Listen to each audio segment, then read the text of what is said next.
Ça, c'est les toutes premières médailles que j'ai gagnées quand j'ai commencé la natation il y a 8 ans. C'est vraiment les toutes premières. Je crois que sur certaines, il y a encore les temps et la date. J'avais nagé un 50 mètres d'eau en 1,06. Sachant que maintenant, je le nage en 31 secondes, donc ça change. Ouais.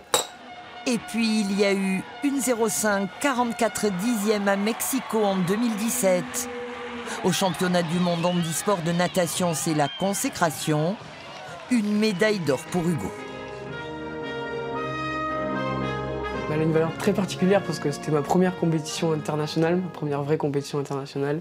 Et je ne m'y attendais pas du tout à être premier, comme ça, à gagner pour ma première compétition. Donc c'est sûr qu'elle a une belle saveur.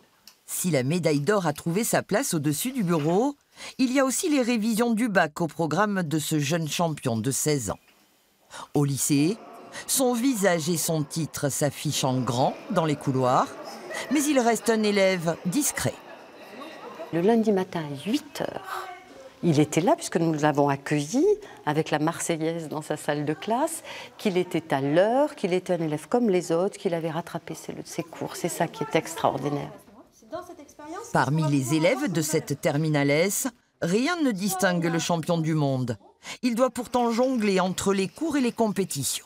Là, j'ai tous mes camarades de classe et même tous les professeurs qui m'aident bien à rattraper les cours en amont, aussi à me les donner avant les compétitions pour que je puisse un peu les travailler pendant les compétitions. Ouais. À la maison, c'est toute la famille qui vit au rythme des entraînements d'Hugo. C'est vrai que bon, c'est pas simple. Il s'entraîne tous les jours, il faut qu'on soit là pour faire les allers-retours. Après, oui, c'est des concessions pour toute la famille. À peine le temps de grignoter, Hugo est déjà dans l'eau. Son entraîneur parle d'un nageur tenace et régulier. Il est ici 6 jours sur 7.